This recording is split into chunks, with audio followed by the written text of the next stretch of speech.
Welcome to the Buck Stops here, the official audio show of NotInHallOfFame.com, and I'm your host, Kirk Buchner, the owner and the operator of NotInHallOfFame.com and the sister sites, which we're going to be talking about quite a bit today. The Fictitious Athlete Hall of Fame and the Fictitious Rock and Roll Hall of Fame.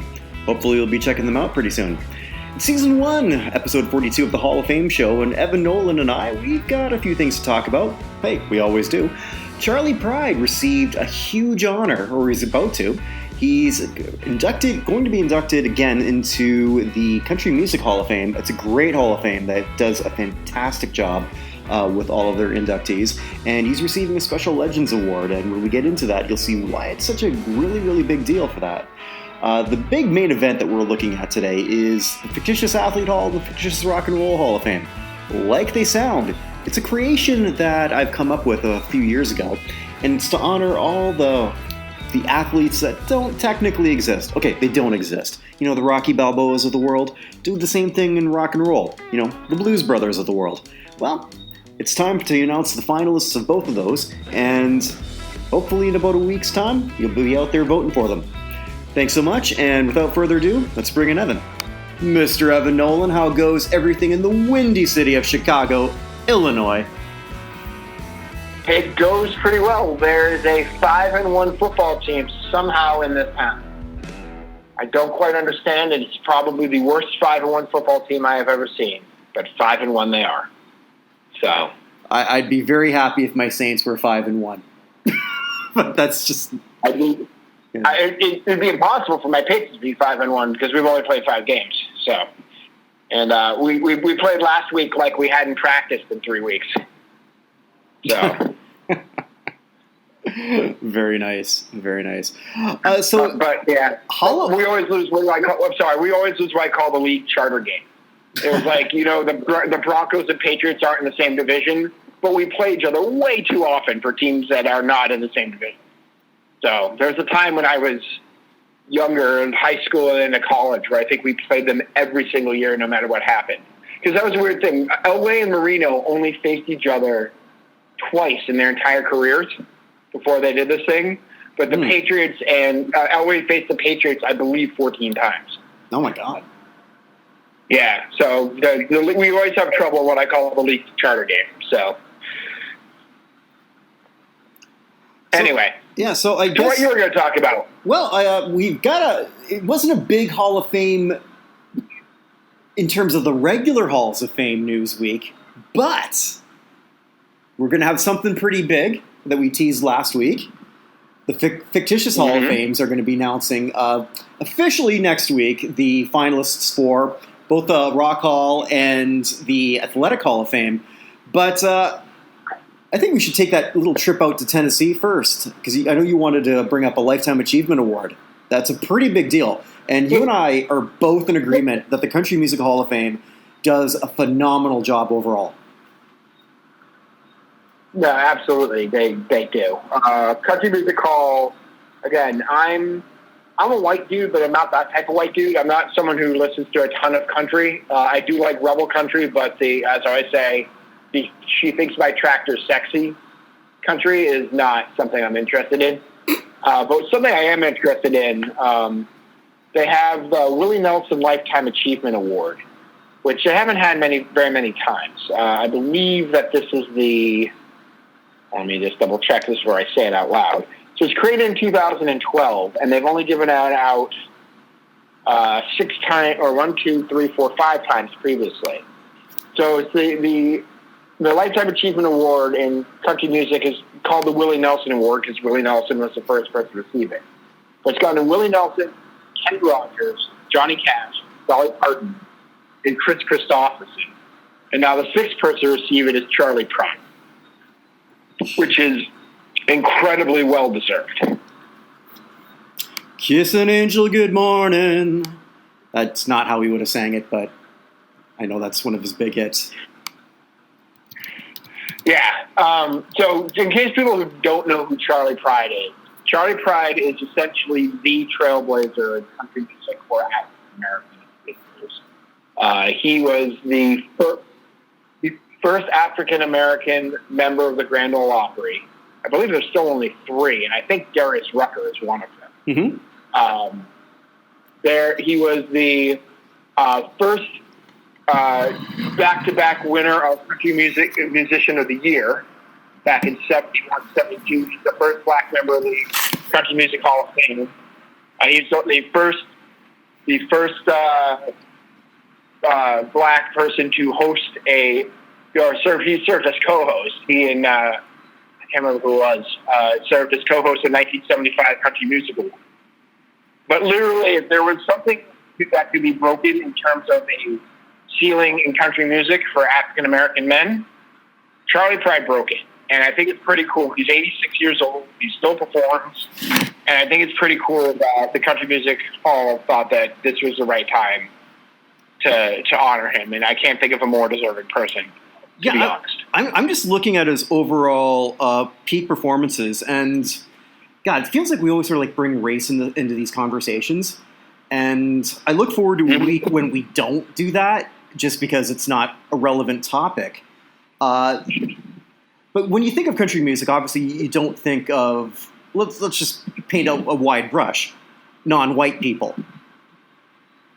Right, there are not that many. Right. And so the buying public for country music is, again, predominantly white. I don't know the exact figures on this, but I think it's a safe bet to say it's the first digit's got to be a 9 in terms of percentage. Right, yeah. So... Yeah. I'm looking here just through a quick Wikipedia check.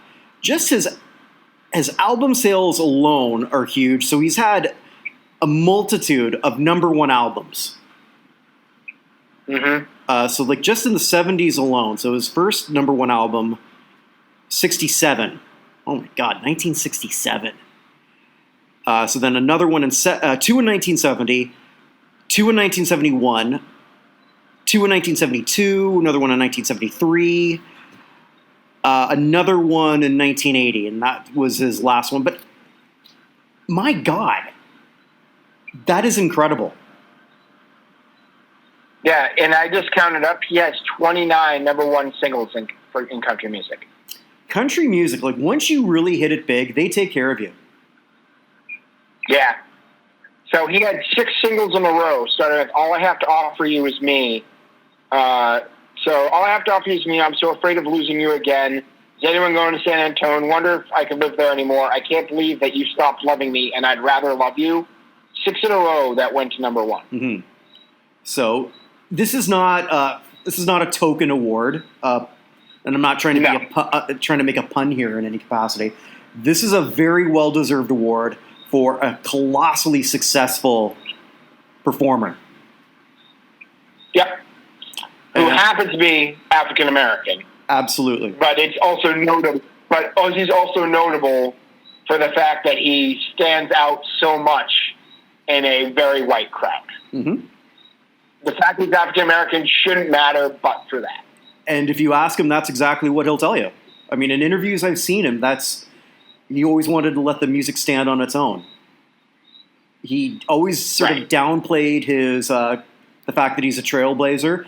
And again, let's be honest, not a whole lot of people have really followed him in that track, but it does sort of prove you like what you like when it comes to music. That's just how it is. And that's what he liked, and that's what he was damn good at, and still is. So, cowboy hat off to you, Mr. Pride. Welcome to this legendary award, and I'm so happy that it's not posthumous. Agreed. 100% agree. Yeah, that's the thing. I think I said when Don Coryell was the nominee over... when Tom Flores was the nominee over Don Coryell, because we think they're probably the first 2 coaches are going to get inducted in the new system that they have here. Right. Get Flores in first, because Flores is alive. He's an old man, but he's alive. No offense to Coryell supporters. Coryell's not here to enjoy it. No, absolutely. Let's get Flores in, and then we can go back to Coryell next year. Absolutely. I mean, it's realistically, I don't even know that. I mean, I think personally, if I have my choice, it's Coryell. But at this point, I'm kind of really softening on my stance of just putting in the best inductee when you've got someone who has been waiting so long and is so well deserved. I think it depends on the hall, of course. Yeah. That we're talking about. Right. Of course. So, anyway, yeah, Charley Pride, I think that was a good place to start. We always start with too many deaths and stuff, and this is even a light week for that. We didn't have any Beige Mistress news, unless the Beige Mistress was moving to Moldova. We had a couple of Moldovan Olympic athletes pass away. She could be confused. Yeah. So it's good to start with like a well-deserved award on a pretty slow week. I mean, this is usually the week that the Rock Hall announces the nominees, but it appears from everything we're seeing that they're going to do that in January. Right. So let's throw in something that wasn't really planned, but just give a touch on this for a couple minutes, if we could. We're going to be doing, you and I are co-chairing our first ever mock committee, where we're going to be doing for the Pro Football Hall of Fame. There's a group of people who we've been chatting with online who are Hall of Fame fans like us, pro football enthusiasts like us. We're going to take the preliminary list, and we are going to pare it down based on our conversation to who we think are the most deserving 25 semifinalists. So look for Evan and I to do a show on, basically a reaction show. We're not going to broadcast that live, I don't think. No, but we are going to. I don't think we know what we're doing yet, and I'm afraid of getting involved in that till we know what's going on. You know what I mean? This is our first time doing this. I'd rather screw up in the darkness and tell people how it went than screw up in the light and then have to be like, yeah, they didn't do that right. You know what I mean? Well, especially if someone sort of like pulls a tumor. Yeah. Oh, sorry, Tubin. Damn it, Buchner. Jesus. It took me a second there. I was like, wait. The news cycle is constantly churning out guys' dongs, but I wasn't sure which one. So nah, you know what? I watched Kindergarten Cop yesterday. Did you really? I did. So it might be a tumor. That's why. So are you saying Rudy Giuliani said that he wasn't a Tubin? There's that one too. Oh my God. So yes. So just in case, but yeah, this is something that we're doing, and it's a new thing for us. And we talk about how halls should be doing this, that. Well, we're going to create our own mock ones and just see how easy or hard it is. Yeah, so just so I know ahead of time, because we discuss these things still far in advance. Oh yeah.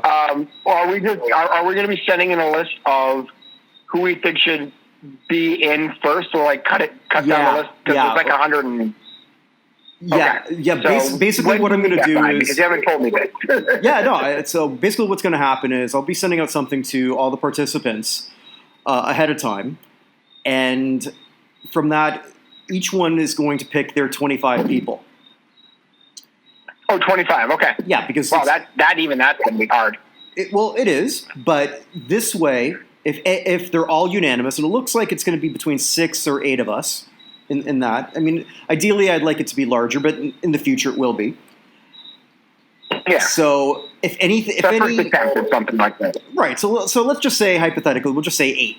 If all 8 of us pick, I'll just use this name because that's going to happen. Peyton Manning. We don't discuss Peyton Manning, and that's just already off the table. Right. So yeah. So if we have 5 unanimous people, for the heck of it, that we're debating the other. Remaining how many people for the other 10 spots? Well, 20 spots. Oh, we're cutting to 25. Right, because we're doing the semifinals. Right, yeah, we're cutting 25 and then to 15. Got it. I understand. Yeah. Okay. Yeah. So no, we're not. We're going to do, if this works well, then we're going to do another one where we cut the 25 to 15. I understand. All right. See, I'm hip. I'm with it. Tucka. Nothing like making a 22-year-old movie reference to show how with it you are. So it's still better than Hillary Clinton making a hot sauce reference. But moving on from politics. And so the other thing too is if anyone gets no vote, so let's say someone who might be worth a look but won't, well, because I don't see anyone picking Sean Landeta, like a great punter, but he's just probably not going to be one of the 25 that any of us are going to pick. anyone who receives no votes will just be eliminated from any potential conversation. So we'll only talk about those in what we'll just call purgatory. Are we doing this over Zoom? Yeah, we're going to do this over Zoom. Oh my God! This is the first time I'm going to see you face to face. I know. There are going to be other people in the room. I'm going to have to control myself. I look like old Ricky Schroeder or short, overweight Ricky Schroeder. I elicit nothing. I'm that type of guy that people come up to me all the time and say, "We've met before." Like, no, we haven't. But you look like so. Yeah, I look like there's the average white band. I'm the average white guy. Fair enough. I elicit no reaction, which isn't the worst thing, I suppose. I'll take it. You're blue on black? Somewhat. I like that. Yeah. I'll run with that. Eligible for the first time this year. So that'll happen. He's number 29 on my countdown. So I should get that whole countdown over to you. I just haven't done it. So let me get that whole countdown over to you so you can just post it online. Absolutely. Would love to. All right. So I've written, so the ones that aren't fully completed yet. So I've written up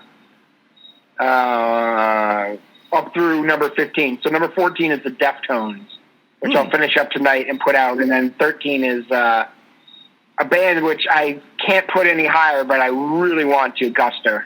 So, and then after that it's sketchy. I haven't decided which of the female artists is coming in at number 12. Who is it between? It's between Jewel, Natalie Merchant. Oh, love her. And yeah, I know, but here's the thing: Natalie Merchant. It's going to be weird because I think she's going to get in. I give her a 50-50 shot at getting in with either on her own or with 10,000 Maniacs. But I don't know if her solo career on its own is worthy of getting ahead of some of these other folks. You know what I mean? And the last one is Faith Evans, who is probably, she's Biggie's ex-girlfriend. But she had a pretty good career herself, so I'm not quite exactly sure where to put her either. Interesting. So, well, I have the zone from 12 to 8. It's the three of them plus Incubus and Enrique Iglesias, and I'm going back and forth over what order they should really come out in. So, if I can give my 2 cents, please do. Again, this is not my favorite. Order in favorites. It's just my order in terms of Rock and Roll Hall of Fame worthiness based on what I believe. I go Incubus, Jewel, Natalie Merchant, Faith Evans, Enrique. Although I could flip-flop Enrique. So you'd have Enrique last? Yeah, the thing about Enrique is he's kind of a joke, but at the same time, he's still, if they ever put Latin solo artists in, which they have shown no sign of doing, but if they ever did, he's got to be towards the top of the list, and he's got the pedigree that, say, Ricky Martin doesn't, unless you count Ricky Martin's pedigree with Menudo, which Ricky Martin would prefer you didn't. So yeah, okay, I can see that. I've just been back and forth all over the place as to who goes where. Right. And when I moved Guster down to 13, I was like, oh, now what do I do? I just Guster is one of those indie darlings, but has literally no hits. It's got a whole bunch of songs you love, but none of them are really a hit. So I had to put them there, and then I was like, I don't know what to do next. So I stopped my countdown on Twitter until I got to that point and could think about it. So. And then 7, by the way, is Ramshady, who has only one song people know, but if we're getting hard rock, it's hard to. They've got to be way up there. So they are headed at Deftones, which is how the Deftones ended up at 14. And but I think they're probably the top hard rock band. And the only band out of these 6 that you've mentioned that could sell out an arena right now. COVID will. Agreed, and that's agreed. That's the that was kind of the thing because there's the other ones up the top are all Well, I don't know if the Chemical Brothers could sell out a band or sell an arena, but they have to sell out any club anywhere in the world. Mm-hmm. They could sell out the island of Ibiza. But yeah, all the rest of those bands up top are ones who could fill an arena now. Mm-hmm. So anyway, all right. So let's nobody here to talk about my list. We can do that another day. Let's talk about the finalists for the hall. Okay. The fictitious halls. All right, so I'm really excited about that, and you were not prepped at all. I did not tell you who any of these people are. No, you gave me a cryptic clue last week about one of them. I did, and but we'll start off with the contributor section. And for those unaware what that means, this is the contributor section for the Fictitious Athlete Hall of Fame. Now, these mean the coaches, the builders, so to speak, the commentators, the girlfriends, the boyfriends, the trainers, sometimes the puppets. And you'll see what I mean when I say this. I'm going to give, so it's going to be 15 who advance to the next round. People can vote for 15 finalists. 15 contributors? Yeah, 15 contributors who've advanced. Oh, wow. Okay. So it's 15 contributors. You can vote on 5, and the top 2 will get in.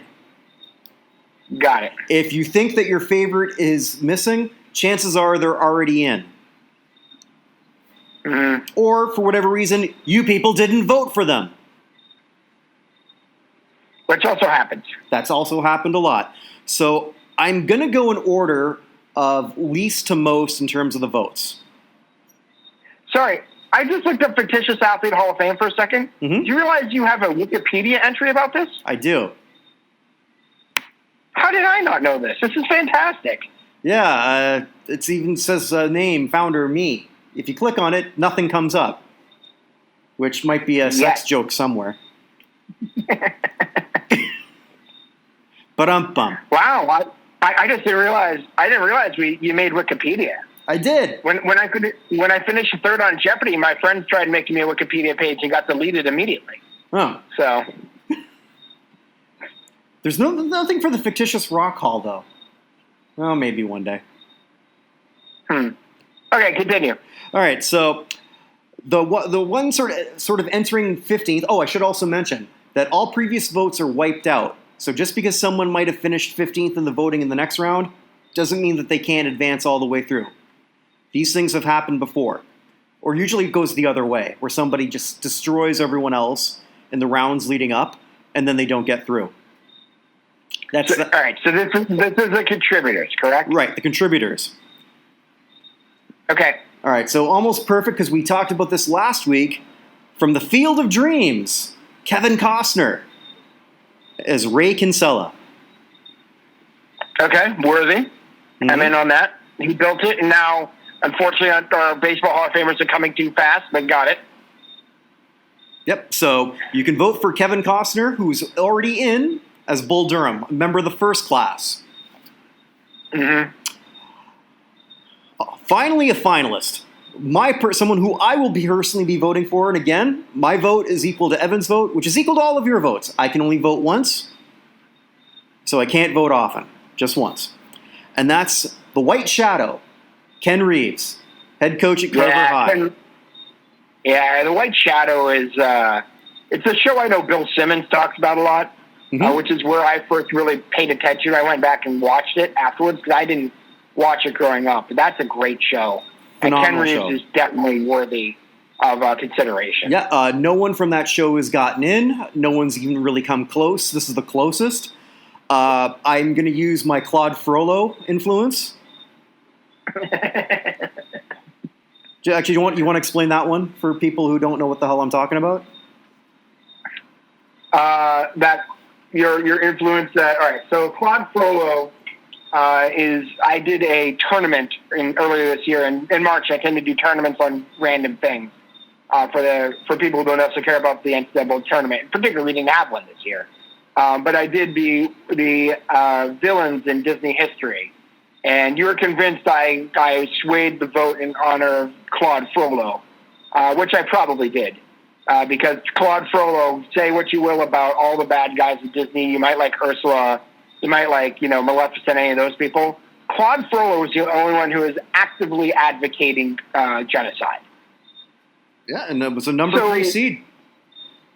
And the first time we met him, he murdered a woman by kicking her down the steps of Notre Dame. And then he had a gypsy whose entire race he wanted to destroy, who was trying to force her to love him, and if she didn't love him, he was going to burn her to death. Yeah, I mean, that's pretty bad. But I probably swayed it a little bit with my thought on that. So, by the way, someone had some of the nerd pages I follow, my D&D stuff, had, hey, describe yourself as a Disney, describe yourself as a villain using 2 Disney villains, and I picked Bellwether, the sheep who only wanted apartheid, from Zootopia, and Lotso Love and Bear from Toy Story 3, and people are like, this is the most terrifying combination of all time. I had a lot of comments about that. It's actually the comment saying that got more likes than my original pick, but I thought that was pretty good. So I got like 40-something likes on that. Nice. For my combination. So I knew a lot about Disney villains now, and I feel comfortable with that. I kind of wanted to do the worst villains of all time, but I know like the guy from the Aristocats and like one of the bad guys from Cars. Right outside it, I'd go kind of scary, cute but scary. So I think you and I should sort of combine with a couple other people and just do like another ultimate tournament that sort of ties in with this Hall of Fame shit. It has to be. So, sounds good to me. Yeah. So who's next? Oh, I just read here. Marge Schott thought that Claude Frollo had some good ideas but went too far. That's a woman who loved her Saint Bernards. Because there's just not enough dated references on this show. Yeah, that's exactly right. Which all of this is. George Costanza is a finalist for the second year in a row. For his work with the New York Yankees. Okay. That's not surprised. Seinfeld's a popular show. We clearly did a lot with the Yankees. Not surprising to me. Mm-hmm. I wouldn't put him over either of the previous 2, but I get it. Yep. From Field of Dreams again, Terrence Mann. Getting some James Earl Jones love. Yeah, that's James Earl Jones. Yeah, I mean, James Earl Jones should be involved in any Hall of Fame, so I'm at as well. Mm-hmm. Interesting though, he beat out Ray Kinsella. Yes, he got more votes. It's the first time that's happened. That may split the votes for them getting in. So anyway, keep going.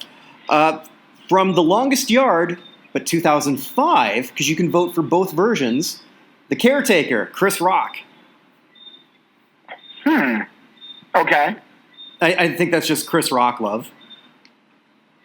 Yeah, I mean, who doesn't have Chris Rock love? I don't know anyone. Jerry Maguire, who just, despite the name, I think just the core audience of, I mean, it's a sports movie, but it's not really a sports movie. Yeah, it's about abducting the goldfish. I'm pretty sure that's what that movie's about. Or what happened later on to Jonathan Lipnicki. Always a perpetual finalist from Hoosiers, Norman Dale. Gene Hackman. Norman Dale is one of the people who I'm surprised isn't in yet. He just seems like one of the ultimate coaches in sports movie history, so I'm not surprised he's moving in. Now, we already have a commentator in the hall. The first contributor was Harry Doyle of Major League. Well, we have a commentator doing exceptionally well, a finalist for the second time in a row from Dodgeball, Pepper Brooks. Yeah. I'm in on that. I'm in on Dodgeball. A very good, if a bit formulaic, sports movie. So I'm in on Pepper Brooks. Yeah, also featuring a cameo from Lance Armstrong that just doesn't age well. Well, yeah. No, it doesn't. A bit of a surprise, but this one came out of nowhere to me. Actually, he wasn't even I didn't even have him as a preliminary list initially, because I forgot all about it. Frank Drebin as the umpire in Naked Gun. Oh, of course. Yeah, I mean, he was the umpire. He was the Enrico Palazzo. He was the Enrico. He was the singer, Enrico Palazzo. He confused it out of the late Jane Johnstone we talked about last week, who passed away. Mm-hmm. So I'm not surprised that once he was on the list that he was nominated. That movie is beloved. Yeah, so. That one of those oversights on my part, but that's why we adapt, we overcome. John Crease. One of the great things about that. Go ahead. Sorry, just one of the great things about that is they picked him and Priscilla Presley because they thought neither of them were funny. Like they had no history of being funny. Well, originally, she had no history of being funny. He had Airplane when he was originally picked only as a dramatic actor because they thought they needed someone who wasn't used to being funny in that role, kind of like Ben Stein in Ferris Bueller as a teacher giving the boring lecture. They just wanted someone who just had a history of not being funny, and they brought in Priscilla Presley, and it worked brilliantly. So, no, and kudos to her. I mean, like just kudos to was the Zuckers, right? Yeah. I mean, just great casting all around. Ricardo Montalban. It's great. Yeah. O.J. Simpson. Well, yeah. Yes. George Kennedy. I love George Kennedy. Yes. John Crease from Karate Kid. Okay. So he's. Yeah, I mean that's had a bit of a comeback with the Cobra Kai show. No, absolutely. So, I'm sure that's propelled him. And his Koala Kai commercials. That's true. That is very true, and he still terrifies me. Yeah, he's scary. Oh my God. There's just some people, I don't care how old they get. I just never want to pick a fight with them ever. He could be dead near death with the feeding tube, and they just pulled the plug on him. It's like no. I don't care what he called my mother. Forget it. Moving up, someone who I will also be voting for, Lou Brown, coach of the Indians. Yeah. And, in that movie, too, I mean, he didn't get enough credit. James Gammon, or just, again, just the way they developed that character, just letting him, he wasn't a goof. They just sort of, let him show his managerial style, which a lot of the times the managers in these movies, they're either just gruff assholes. This was a gruff genius, a mad scientist of sorts. Mm-hmm. And I think I think he gets not nearly enough credit. Maybe because in Major League 2 they sort of castrated the character. They should have just let Tom Berenger walk. I don't know if he ever wanted to walk, but whatever. They did. Well, Major League 2 was. I did like David Keith as David Parkman, as Jack Parkman. I was just thinking though about his opening day speech, or the speech before the opening day game. Mm-hmm. Do you remember that? I love that speech. I'm trying to remember what was his speech on opening day? Yeah, before their first game. Like, all right, people, we got 10 minutes till game time. Let's all gather around. I'm not much for giving inspirational addresses, but I'd like to point out that every newspaper in the country has picked us to finish last. The local press seems to think we'd save everyone time and trouble. We just went out and shot ourselves. Me, I'm for wasting sports writers' time. We ought to hang around for a while, see if we can give them a nice big shit burger to eat. I love that speech. I went and looked it up while you were talking. Okay, I was going to say, damn, your memory is sharp. Oh, no, I went and looked it up. I just remembered, let's give them all a nice big shit burger. But I was like, before I say that, I want to get the whole speech. So I'm and this one I'll do from memory only because it's so brief. But in that same game, Ricky Vaughn gives up a grand slam. So the bench coach says, want me to go? Or the pitching coach, want me to go get him? No, leave him in. Let's see how he reacts. And then he hits the pitcher like, interesting. That was a terrible Lou Brown, which is also dead on to my Clint Eastwood impression, which also is similar to my Lee Van Cleef impression. Because, I didn't date myself enough because a lot of people are wondering, who the hell is Lee Van Cleef? Can we get like a Tab Hunter reference in here at some point? Or, I don't know, I'm trying to think, Ricky Nelson? Like, who else do you want to bring in? Well, Tab Hunter, I believe, is represented in the veterans. Okay. All right, so who else we got? Oh, my God. We've got, back from Dodgeball, Patches O'Houlihan from the late Rip Torn. Yeah. You can dodge wrench, you can dodge a ball. Yes, with the immortal 5 Ds of dodgeball. Do you remember what they are? Let's see. Duck, dodge, dip, dive, and dodge? And dodge, yeah. That's it. And so number 2 in voting, I can't believe this guy's not in yet. Jimmy Dugan, 500 home run hitter and coach of the Rockford Peaches.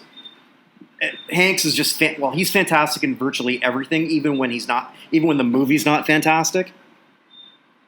Mm-hmm. I'm trying to think of a Tom Hanks movie where I thought Tom Hanks was shit. Maybe Joe versus the Volcano. And I don't remember watching. I can't comment on it. I'm not even sure on that anymore. But the one who got the most votes,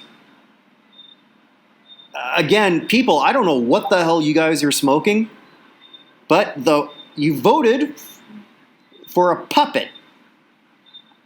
The gopher from Caddyshack is the leading vote getter in the contributor section, more than a 500 home run hitter, more than someone who took a bunch of cast-offs to the American League playoffs, more than a sports agent who at one point had the world by his balls, more than a Chicago Bull. Oh, shit, I forgot one. Coach Klein from The Waterboy, Henry Winkler. Oh, okay. Yeah, that's both of whose daughters I went to college with. Did you really? Yep. Huh. Well, look at that. Yeah, both of them went to American with me, and the kid from The Nanny. I never watched that show. I can't stand her voice. I never did either. Someone had to tell me who he was. Okay. So. Yeah, when that show was on, it's like, no, I'm not watching this. I can't stand this. But yeah, the gopher. I'm really sad that Gilbert Gottfried and Fran Drescher never had a kid, just so we can see what that combination voice would sound like. It would be just for a science experiment. It'd be right up there with the kid that I think Chad Kroeger and Avril Lavigne had. Did they have a kid? Does Macy Gray have a kid? I have no idea. Like that kid's got to be. You're the Canadian. You're the Canadian. Those are your rock stars. There, you're the one who should know that. Like too well. I also like basketball better than hockey, so go figure. Well, Canada's won the Larry O'Brien Trophy more recently in the Stanley Cup. So that's so true. That is so true. It's been Tampa, Florida in the last 27 years has 2 more championships the entire country of Canada. Very true. Very true. I've used this joke before, but I'm going to do it again. The drought for Canada winning a Stanley Cup is so old I can legally make sweet love to it. No, you can legally make sweet love to it for a while. That's also true. It's actually it's so old I can begin the joke that I'm going to trade you in for a couple 20-year-olds. It's that long a drought. Yes, that is all true. Yeah, 27 years. Jesus, it's crazy. Just by the way, just so the people know, those who aren't close followers, our contributors are in the hall. So 2014, when you start, I say we, but when you really started, 2013, was when you announced it, and you just put Rocky Balboa in because why bother voting? Mm-hmm. But our contributors so far are Harry Doyle from Major League, just a bit outside. Carl Spackler from Caddyshack and Mr. Miyagi were in 2015. 2016, we had Chubbs Peterson from Happy Gilmore and Gordon Bombay from the Mighty Ducks. 2017, we had Mickey Goldmill from the Rocky films. 2018, we had the awesome Walter Matthau as Morris Buttermaker from the Bad News Bears. And last year, we had Coach Ernie Pantuso from Cheers and Adrian Balboa from the Rocky film series, just because we had to finish the Rocky film series. So last year was a big year for Rocky. Of the 6 in, 3 of them were from the Rocky universe. So. Yep. So, actually, since you're there, why don't you just announce who's already in for the veterans? Because I'll just touch on that briefly. Yep. So the veterans. So you started that in 15. Yeah. So 13 we just had Balboa. 14 we had athletes and contributors. And 15 we started veterans. Mm-hmm. So 2015 was Andy Champ Purcell from The Champ, film from 1931, very popular, played by Wallace Beery. 2016 was Dennis Ryan, played by Frank Sinatra in Take Me Out to the Ball Game. 2017 was Guffey McGovern from the original Angels in the Outfield, not the remake in the 90s, played by Paul Douglas. 2018 was Huxley College, played by the Marx Brothers in Horse Feathers. And 2019 was someone you were convinced to put on there and then just completely ran away with it. Mm-hmm. Sport Goofy, or Goofy in his various sports. Yeah. Our first cartoon character, I think, who's in the hall, right? Yes. Or this hall, anyway.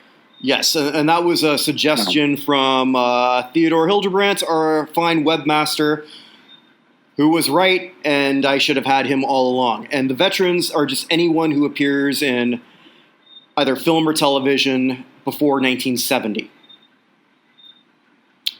So we've got 3. Yeah, which is really the golden age of sports movies. Really starts after that. Right. This will probably only go on another couple years, and then they will be absorbed into the regular stuff because there's just not that many more left. I think if they don't get in the next couple years, maybe we'll sort of reevaluate that, push the goalpost to maybe 1974, 75 or something. We'll see. Something I've been kicking around. But there's 3. Push it to pre-Rocky. That's actually not a bad idea. Pre-Rocky, I like that. Yeah, BR, before Rocky. That's 75, right?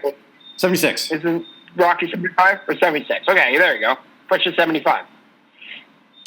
Okay, yeah, that works. So we've got Here Comes Mr. Jordan, the film from 1941, sort of the first version of Heaven Can Wait, with Warren Beatty, although nobody's even giving that one a shot. But this is now a finalist. Joe Pendleton / Bruce Farnsworth / Murdoch. So a boxer, because I don't know what it was, but like just everything before 1970, they love their boxing films. Mm-hmm. So that is finalist number 1. Finalist number 2, Tab Hunter.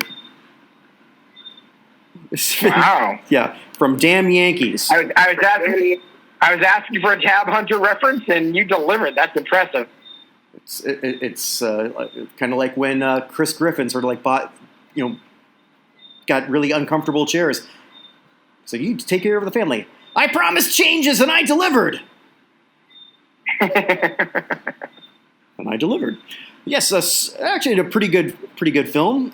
Super fan of the Washington Senators, becomes an outfielder for the Senators and trying to beat those damn Yankees. Yeah. I'm a little surprised. Had Sport Goofy not been up last year, I think he probably would have gotten in. So, I think so too. And he has an excellent shot. The only one I don't think Joe Pendleton's going to get in, but we'll see. The one who led the voters, like going way back, Harold Lloyd in The Freshman as a college football player for Tate University. Harold Lloyd is incredible, and it sums up perfectly. I mean, it's very it's like Bobby Boucher, who's already in. He won the game and got the girl. Boom. What more do you want? Yeah, if people don't know who Harold Lloyd is, like Harold Lloyd and Buster Keaton are just like, if you go back and see what they were doing in the early part of the 20th century with like limited budget and incredible amounts of courage, you just need to go back and watch those films. They were absolutely unbelievable. They're absolutely unbelievable what those guys were doing. So I'm a big fan of Harold Lloyd. I'm in on that one. Cool. I might have to vote for Harold Lloyd over Joe Boyd. Lloyd over Boyd, or Boyd over Lloyd? That's the real question here. I'm trying to think of something that I got nothing. Damn it, Buchner. I'm just not quick today. So we now go to our finalists for the Fictitious Athlete Hall. And again, it's going to be given in order. How many are getting in? How many are getting in? 3. 3? Okay. Just want to make sure we know that. All right. So 3 will get in. It's 15 finalists. Again, you can vote for 5. And this is going to be in order. Should I go through who's already in? Yeah, please. All right. Just not to interrupt you, which I do 400 times a show because we're not actually looking at each other. So for the first year, we had all baseball guys, including Bob Buchner with Major League. But we had Crash Davis from Bull Durham, Ricky Wilding Vaughn from Major League, and Roy Hobbs from the Natural. 2015 was Happy Gilmore, and from Slapshot, both Reggie Dunlop and the Hanson brothers. Mm-hmm. 2016, we had Apollo Creed, Benny Franklin Rodriguez from The Sandlot, and Charlie Conway from the Mighty Ducks. 2017, Bobby Boucher from The Waterboy, making, is he the first one who's in twice? The first actor in twice? Oh, Sandler? With Happy Gilmore and Mustard. Yeah. Yes. Yeah, interesting. Yeah, because he's not the only Bobby one. Boucher from The Waterboy, Forrest Gump from Forrest Gump, and which is the only way to say that, and Willie Mays Hayes from Major League. 2018, much later anticipated for Daniel LaRusso, in my opinion. I couldn't believe he's still around. Mm-hmm. From Karate Kid, Donnie Henson from League of Their Own, and Paul Wrecking Crew from Longest Yard. And then 2019, Clubber Lang from Rocky, Fast Eddie Felson, played by Paul Newman, making him his second time in here. Robert Redford. I got them mixed up for a second. I apologize. Fast Eddie Felson from The Hustler and Color Money, and Ivan Drago from the Rocky film series. I'd like to point out we have people from baseball, hockey, golf, football, karate, women's baseball, and billiards, and not a single basketball player. No. Which I think is not a reflection on the sport, but just a reflection on I don't know why there isn't any. There's just not that many iconic basketball films, and the ones that are Space Jam. I mean, the biggest star is real. That's why you can't vote for Michael Jordan. He's not fictional. Yeah, so I mean, we're outside of Space Jam. Like, what is it? He Got Game, Basketball Diaries, Blue Chips, White Men Can't Jump. Well, this one is a basketball movie, but it does not deserve to be there. I was just thinking Celtic Pride. Well, where the kid has to die for the Utah Jazz. But yeah, I mean, it's just not the same level as Bull Durham, Major League, The Natural. I mean, we haven't even gotten to Mr. Baseball or League of Their Own. Like, all sorts of them for that. But boxing, there's way more. I mean, we have all sorts of Rocky folks in, but you also got Raging Bull and Ali. Although Ali's on Somebody Real, and so is Raging Bull, technically. But a lot of boxing movies anyway. Hockey's got a surprising number of movies, like maybe it's just Slapshots and Mighty Duck being so good, but we got them there. And golf's got quite a few. We haven't even dealt with. Tin Cup is still out there. So, I mean, it's just interesting that basketball's so popular, and yet we don't even have a contributor. We don't have a contributor or a veteran committee person from basketball either. It's just weird, and I was looking at that earlier. Well, yeah, there's no veteran basketball movie. I mean, if there is, I can't think of one. I mean, the first basketball movie I can't think of one either. So I mean, when I created this back in the old days, I mean, the oldest basketball movie I could think of was The Fish That Saved Pittsburgh. Oh, wow. And that was 70-something. Wow. I All right, so who we got for our nominees? Okay. Oh, sorry. Yeah, and so again, I'm just going to list them in ascending order, from least votes to the most. Okay. All right, so Jeff the Dude Lebowski from The Big Lebowski. Cult film. I mean, like, I don't see this getting through because it's.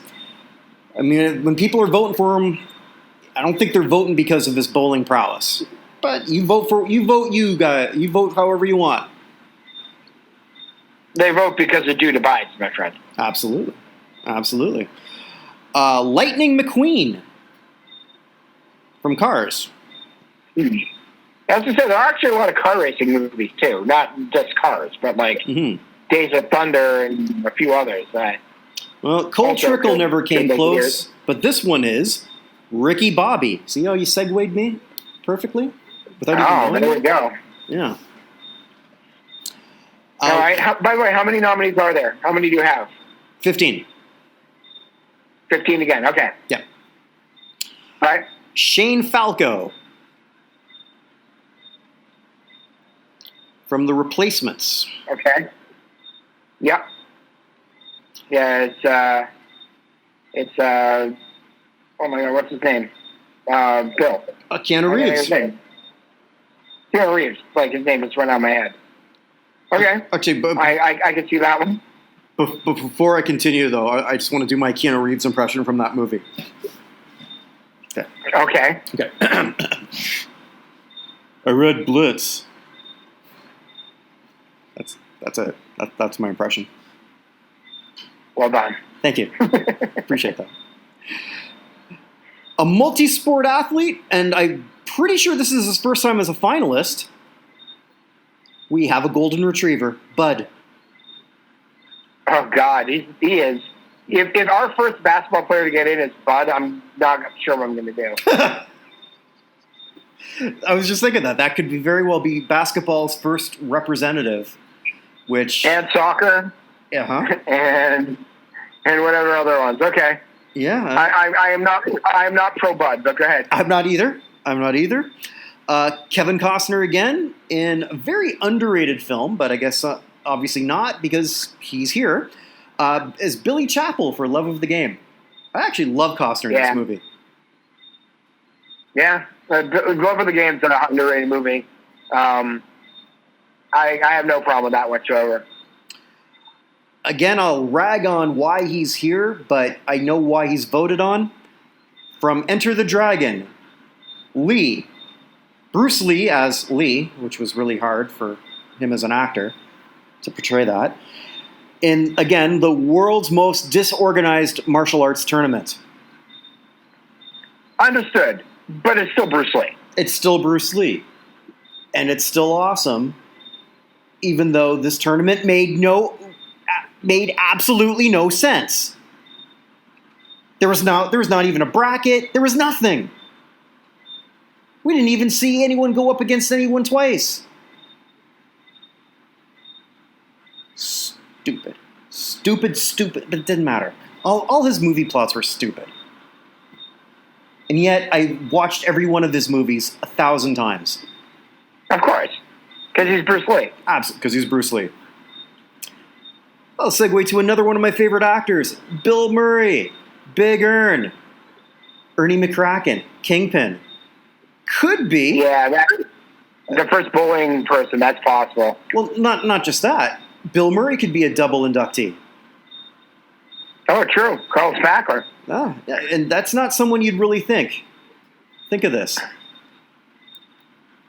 He's not the first athlete actor you come to mind? No, not even close. I mean, I know he's a super Cubs fan.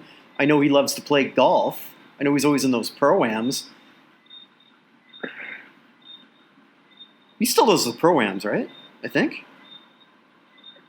Possibly, I'm not sure, but it makes sense, yes. Just to show that the love of Rocky still continues, Adonis Creed. Oh, man, is there anyone left who, after Adonis Creed, is there like... Is it like the extra in the third row from like multiple things? Like I said, the Ivan Drago's coach. Like who we got left if Don Screed gets in? Are we done? Spider Rico. Tommy I the forgot about Spider Rico. Yeah. Well, but there's Tommy the Gun Morrison. True. Yeah, that's the only. I guess Tommy the Gun is that's the only other one wait a minute, what was his last name in that movie? Oh no, it was Tommy the Machine Gun. Tommy the Machine Gun, that's right. That's more right. Yeah. We have another multi-sport athlete and an actual Hall of Famer, technically, in the Baseball Hall of Fame, Homer Simpson, because Homer at the bat is in Cooperstown. All right. And he's not in the fictitious Rock Hall yet, is he? He's not, but he could be. But he could be the first crossover if he gets in. Absolutely. I mean, that will make him the most iconic figure in all of my fictitious Hall world. Wow.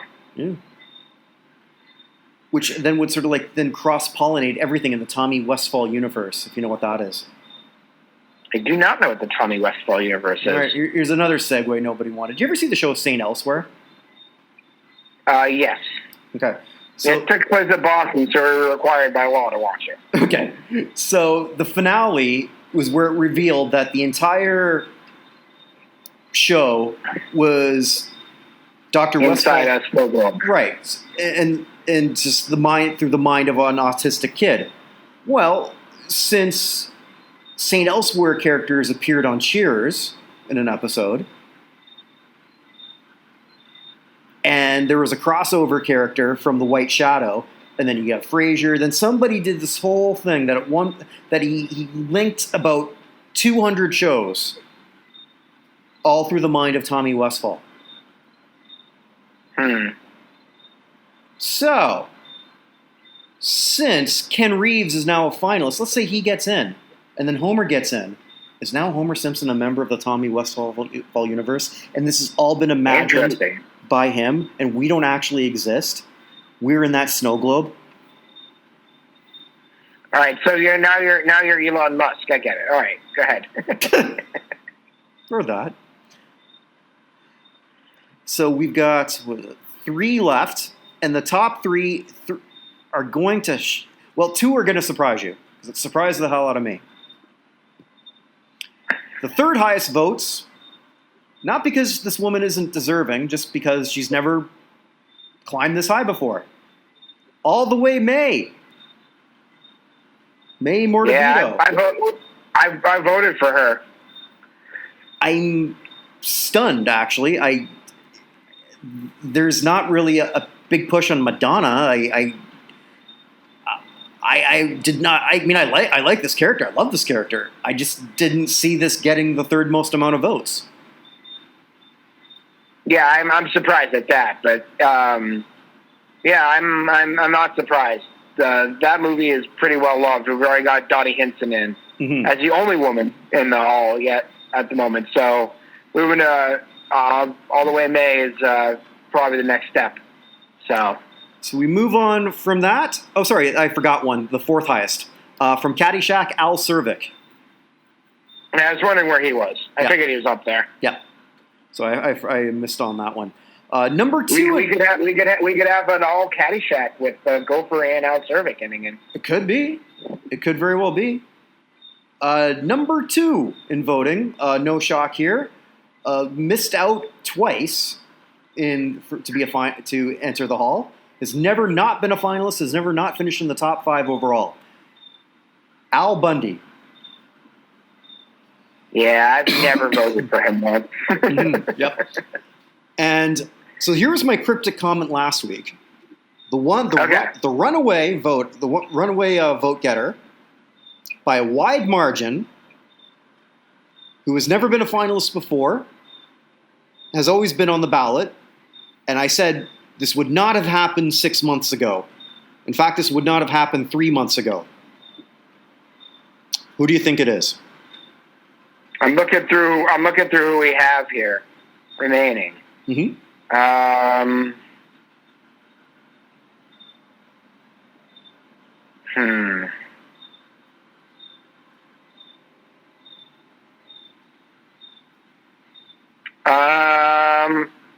From what you've said, the only person remaining on this list I see that might actually apply to is, and again, you haven't told me anything. I'm just guessing here. Mm-hmm. Is it Johnny Lawrence? You are correct. Yeah. That show brought a lot back. I loved it. I binged it. So that show being Cobra Kai, which came out on YouTube a couple years ago. I almost wanted to buy the service for it. Didn't. And then it came out on Netflix and became a monster hit on Netflix. Sorry, excuse me.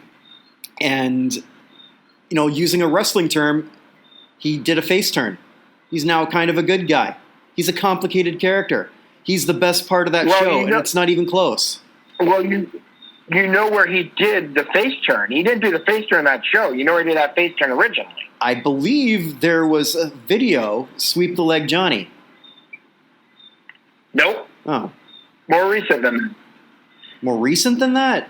He was a recurring character. William Zabka was a recurring character and the idol of Barney Stinson on How I Met Your Mother. Oh, okay. I gave up on that show once I realized I really didn't care how he met his mother. But towards the end, and William Zabka was at the wedding between Barney and Robin. He had a whole thing about how unfair it was. The real hero of that film, how that movie's terrible because the real hero of that film, William Zabka, gets beaten by a clearly illegal high kick by Daniel LaRusso, and he should have been disqualified. Mm-hmm. Which is referenced on the show. Zabka just shows up like a bunch of times after that and becomes like a very likable character showing up in the show. And I swear that had something to do with them deciding to redo the show with a likable Zabka. And it's awesome. I mean, he played the asshole in so many movies when I was a kid. And he's a recovering asshole in this. I love William Zabka in this. I know it's not going to win any award or anything like that, and maybe his acting probably shouldn't. I don't care. This is my favorite character of 2020. I needed Cobra Kai this year. I think a lot of us did. Yeah. I think Johnny Lawrence, I know it's the first time he's up here. I bet he's getting in. I think so too. I really do, and you know what? That might be the first actor who gets in here. Maybe I'm going to try to see if I can interview some of these people. He might say yes. I think that'd be awesome. That'd be awesome. Yeah. So my first opinion on that, just by the way, the people who I would have liked to have seen there, I'd like to have seen Kelly Leak from the Bad News Bears. I think Kelly Leak is way overdue for getting there. Still no. Were there any basketball players again?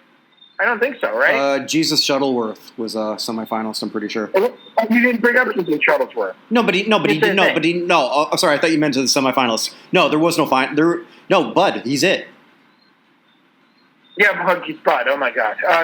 Jesus Shuttlesworth. That movie is really, really good. And Ray Allen, who's not an actor, I'm willing to say that Ray Allen's acting in He Got Game as Jesus Shuttlesworth may be the best acting ever by a athlete sort of in a one-off role. Now, I haven't seen Kevin Garnett's apparently really good in the movie with Adam Sandler that just came out that I haven't seen. But it's hard to argue that anyone was better than Ray Allen in that film. I have seen that, and Garnett was good, but he didn't have to do nearly as much heavy lifting as Ray Allen did. And no disrespect to Adam Sandler, but playing opposite Denzel Washington has got to be a hell of a lot more intimidating than playing across at Sandler. Yeah. Two more who I'm a little disappointed didn't show up. Randy the Ram Robinson for The Wrestler. Mm-hmm. I mean, that's kind of a seminal role. He won Best Actor for that, correct? Yes, he did. Yeah, that one should be there. And personally, and I know it may be just be such a minor footnote in sports history, but I would love to see Sid Finch. Oh, me too. Me too. But I don't know if enough people know who he is, really. If you haven't, look it up. It's a great. Was it George Plimpton? I know we've talked about this before, but he did a phenomenal April Fool's article in Sports Illustrated about a fictional baseball player, this hippie guy with giant feet who could throw 168 miles an hour or something like that, something absurd. Yeah, he was a Mets prospect, and where the Mets are terrible. I'll tell you who I'm voting for. Okay. I will be voting for Mr. Bundy. That's, again, just my personal... I just love that character so much. I will be voting for Shane Falco, and I will also be voting for... Who was the other one I was going to do? How many can we vote for? 5? 5. Oh, 5. Oh, that's right. So I can do 5. I should know this. That's my damn rule. Billy Chappell. Johnny Lawrence is getting a vote, and I will be throwing my 5th vote to Ricky Bobby, because I think Will Ferrell deserves some love here. Will Ferrell, who's the only man who's ever played for 18 teams in one day. Yeah. All right, so I'm looking at from what you just said, I will probably vote for Al Cervic, Johnny Lawrence,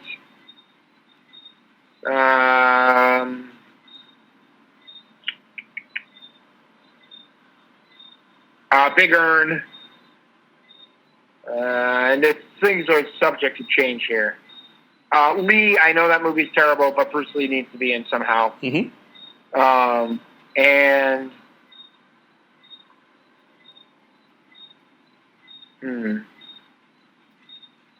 all the others I really would vote for aren't there, like Roy McAvoy. I'm a little surprised Scott Howard's not there. That'd be a good first basketball player. I'm not surprised Warren Coolidge isn't there, but I would totally vote for Warren Coolidge. You know what? I might vote for Billy Chappell for that 5th spot. And we will see what happens. So, at the same time that the Fictitious Athlete Hall of Fame will be announced or will be uploaded, the Fictitious Rock Hall, same rules apply. 15 finalists. You can vote for up for 5, and we're going to induct 3 this year. Good. Okay. Because I know that changes from year to year. Yes, we're going to go with 3. And this is all over the place. And again, I'm going to go from the least to the most. People, I don't understand you. I don't understand how some of these were chosen over some others. But I don't make the rules. Actually, I do make the rules. I just enforce them. Wait a minute. You do make the rules. I do all of these things. I am the judge, jury, and executioner. What the fuck? Yeah, he's not Judge, Judy, and Executioner. Sorry. All right. Name the movie. Name the movie. I can't remember. Yeah, your dad's acting as Judge, Jury, and Executioner. He's not Judge, Judy, and Executioner. Hot Fuzz. Jesus, that's so good. All right, from the least I votes. love Hot Fuzz so much. Continue. All right, from the least votes to the most. And again, sorry, how many people are we voting for? 5. And we're voting for 5. And how many nominees do you have? 15. 15. Okay. And should we go through who's already in so people know? Yes, please. All right. Just by the way, the 2015 is when this started. We had the perfect first class. Yep. I think this is the best first class, short of the Baseball Hall of Fame's first class in 1936. Spinal Tap, the Blues Brothers, and the Monkees. Mm-hmm. Like, you just cannot argue with any of those. Yeah, and next one. Before you continue, so I know when people are saying, "Well, wait a minute," I've actually seen some of them perform, and the Monkees, they were real. Okay, if you begin where everything about you is fictionalized, this counts. With the Blues Brothers, yes, I know they actually performed, but there is no such person as Jake Blues and Elwood Blues. And yes, there is Steve Cropper. Yes, who's actually in the Rock and Roll Hall of Fame, who's in the Blues Brothers band. He did not go to jail because he actually performed a gig in upstate Illinois. So, right. And by the way, all three of those bands have performed because, as I've told you before, the answer to the trivia question, who is the only person in SNL history to be a member of the cast, the guest host, and the musical act, is Michael McQueen. Mm-hmm. Because he performed with Spinal Tap as a musical act at once. So, and by the way, it was his birthday this past week. He turned 73, which is awesome. I love Michael McQueen. But yeah, so all three of these bands actually have existed and played. However, they were all created fictionally. Mm-hmm. So that's why. Actually, these next two bands have done the same. The Gorillas and Tenacious D. Yes. So they're 2016, 2017. One of these has performed live, Dr. Teeth, the Electric Mayhem, from the house band from the Muppet Show. Mm-hmm. And I do not believe Wild Stallions has ever actually performed live. They have not. And they are probably, through the first 7, the weakest entry, even though I voted for them. Wild Stallions saved the world with their music. That is true. They are the strongest entry. That is true. That is true. 2018, we had Alvin and the Chipmunks mm-hmm. and the Oneaters.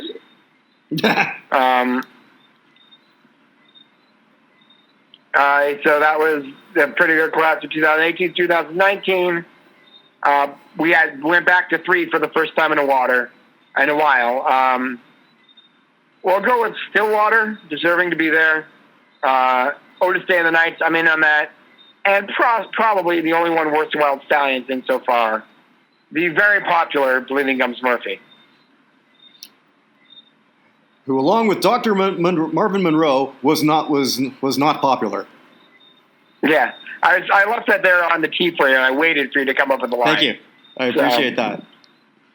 Yeah, so from The Simpsons. Somehow that's the first Simpsons person in the hall, on either of these halls. So anyway, all right, so now we have that. Go ahead. Okay, this one shocked me, even though it sort of came in as the lowest, but it's still there.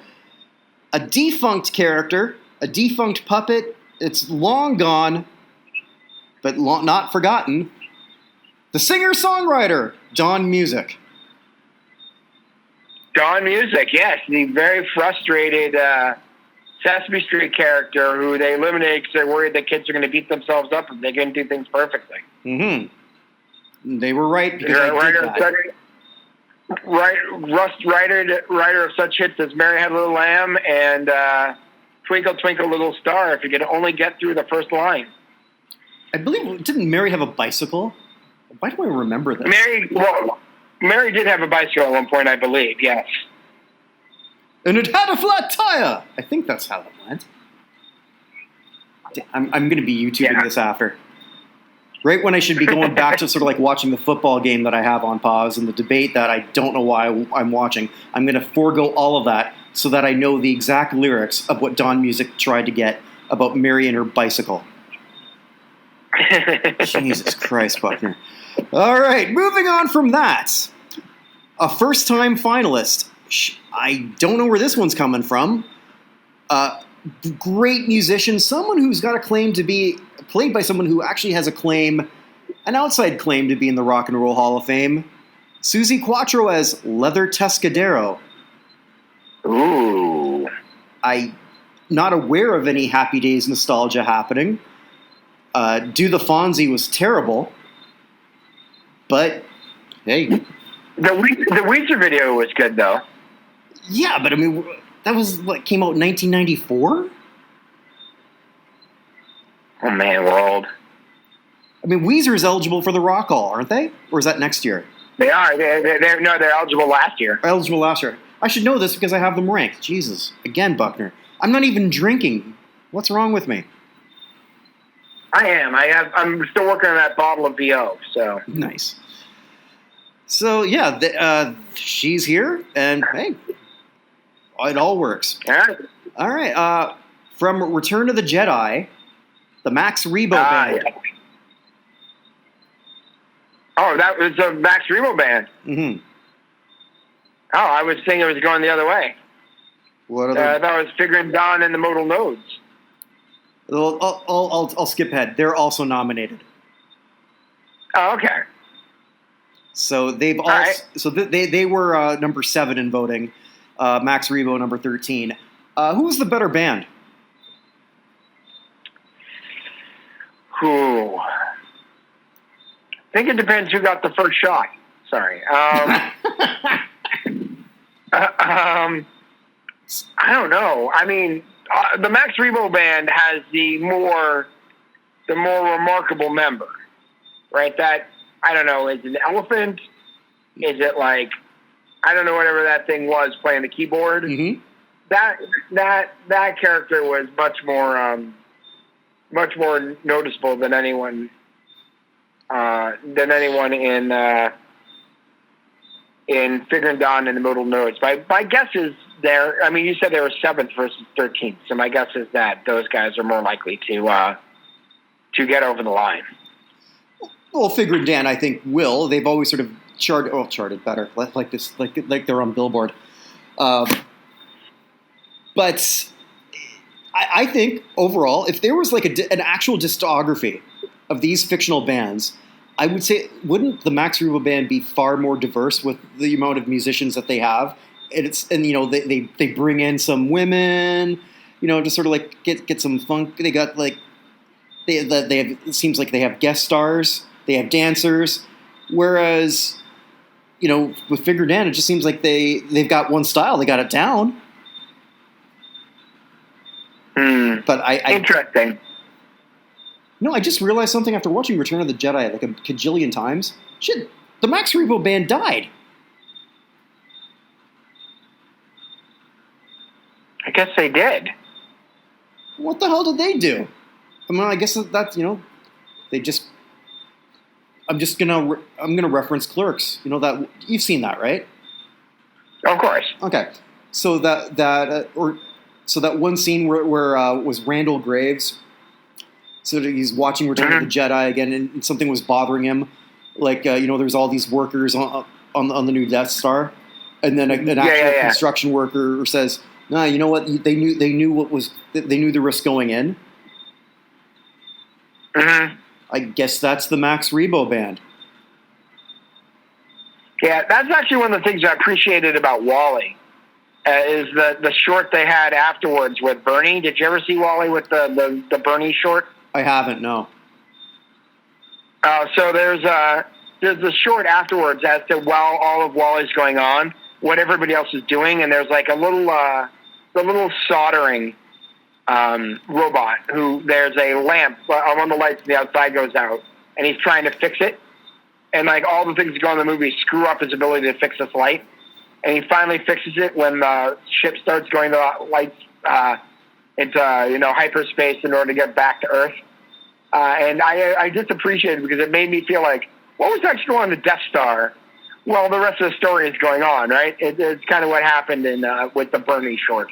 So, anyway, completely off topic, but yeah, but now I always like that for that reason. I'm off in my own world here, Evan. I just realized after watching that movie, the amount of times I've seen it, and not realizing that band died. Huh. Yeah. This is going to haunt me now. I think that's going to be my next Twitter post. All right. Moving on. The Banana Splits, a show I never understood in the early 70s. I didn't watch it then. Seen a few reruns of it. I don't get it. Apparently a lot of people do because here they are, again, a finalist every year. Yeah, and they also had the Banana Splits horror movie thing that came out this year. So that may also have something to do with it, as the terrifying people who are like being killed by the Banana Splits. That was a weird thing that happened, but I'm not surprised to see them as a finalist. So I think you'll like this one very much. Going way back in terms of his musical pedigree, Val Kilmer is Nick Rivers from Top Secret. Yeah, If everybody had a surfboard, a 12 gauge, and a surfboard too, then they'd all be skeet surfing from here to Malibu. Yes, I'm very much in favor of Nick Rivers. Was that his first movie? I never remember if that's his first movie or Real Genius is his first movie. Do you remember? I think we actually we debated the same thing the last time, and neither of us even looked it up. I should just look it up. I already have IMDb open, so I might as well just open it. Figure it out. Okay, I'm going to guess that Real Genius was. I'm going to guess the other ways. Let's see. I have to go all the way down to the bottom. The only reason I'm saying that Top Secret was first. Oh, Top Secret was first. Okay. Top Secret was 1984. Then he was in an ABC after-school special called One Too Many in 1985. And then Real Genius in 85. And Top Gun in 86. And what was his next movie after that? There's a real question. I'm going to guess Willow. Here's a hint for you. Yeah, I was going to say they have a Willow sequel series coming out on Netflix or on Disney Prime. I just read that. Yeah. Kind of excited about that. All right, so moving from that. More Davis is available. Yeah, Top Secret is one of my favorite stupid 80s comedies. It's great. I still think one of my favorite lines ever is he meets the girl, Hillary, the scientist who got kidnapped's daughter, and says, "What's your name?" She says, "Hillary." Say, "Hillary, that's a strange name." She goes, she whose bosoms defy gravity. And then her breasts glow like E.T.'s stomach. And then she says, "What's your name?" He goes, "Nick." "Nick, that's a strange name." He goes, "My dad thought of it while I was shaving." That's the level of comedy I appreciated. And we still do. And I still do. Moving on. Another puppet. Ralph the dog. Well, he is my first ballot. He is my first love of the Muppets, and I will vote for Ralph, even maybe after he's already in. I love Ralph that much. So the first of Jen Henson's Muppets will make a thing. Very well could. I know everyone thinks. Well, no, I'm not in real life. I mean, everyone thinks of Kermit first, but Ralph was the first one who actually. Jim Henson had a spot with Ralph on the Ed Sullivan Show. So Ralph was the first of the Muppets actually to really make it out there in the real world before the Muppet Show came out and Kermit became popular, and they had before his Wilkins and Wontkins ads. I don't know if you've ever seen any of those. But Ralph was his first real popular Muppet that made it to national prominence. So I will vote for Ralph every single time. From there, and I'm not surprised they're finalists. I thought they would do higher in the overall voting. From The Simpsons, the B Sharps. Yeah, now that Bleeding Gums Murphy is in, I guess it clears the way for the B Sharps. I guess so. Homer could be a double inductee for on both things. It could happen. It could have happened before, but this is the best chance he's had. Yeah.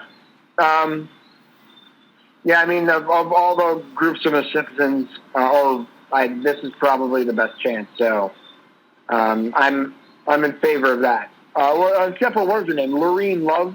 The one country singer, probably. Michelle, if we ever do that. Oh, Lurleen Lumpkin. If they ever get to this.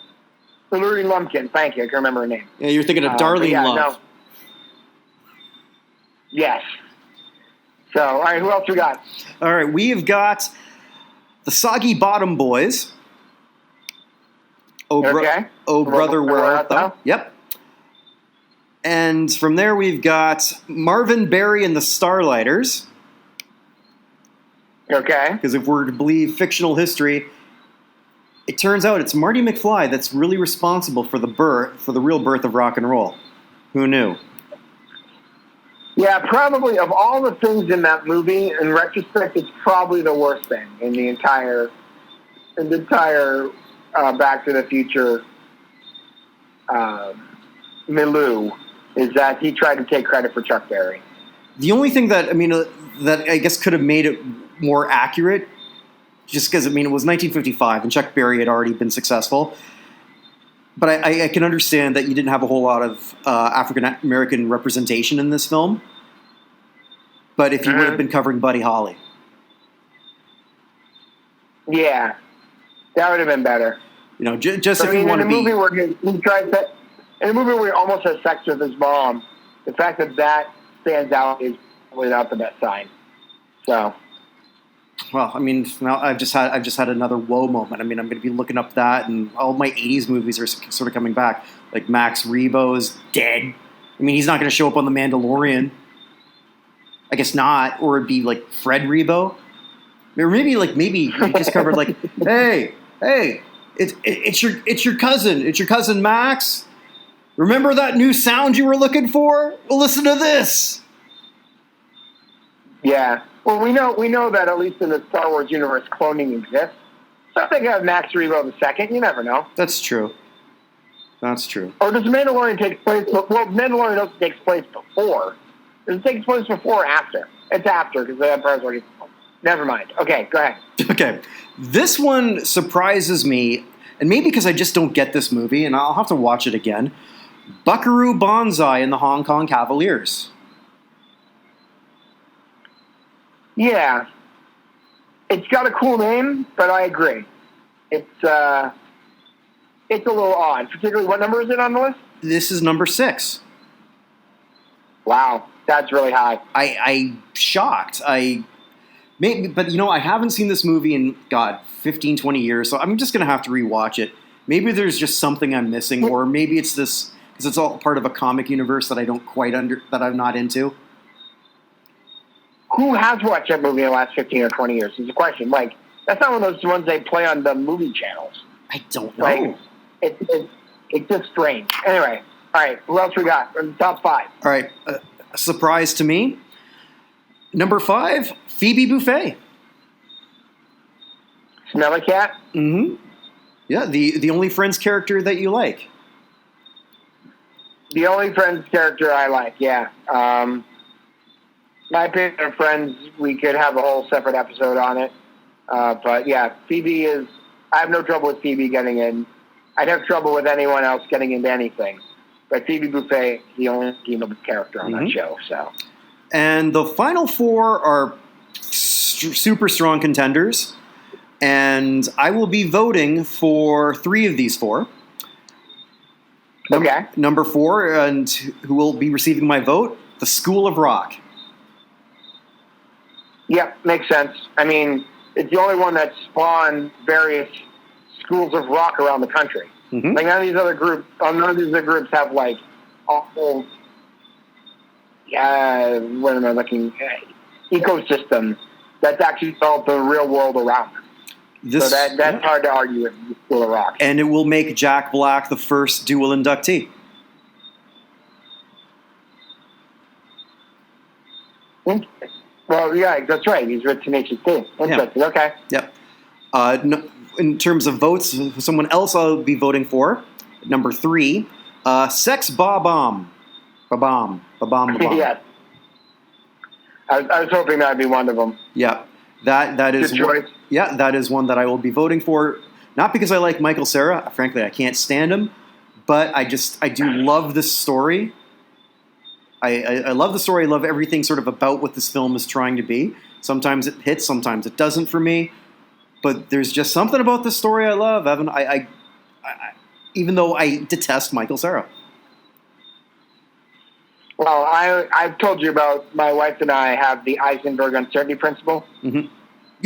You're not sure if the geeky white dude who is always moping over the girl in the movie is Michael Cera or Jesse Eisenberg.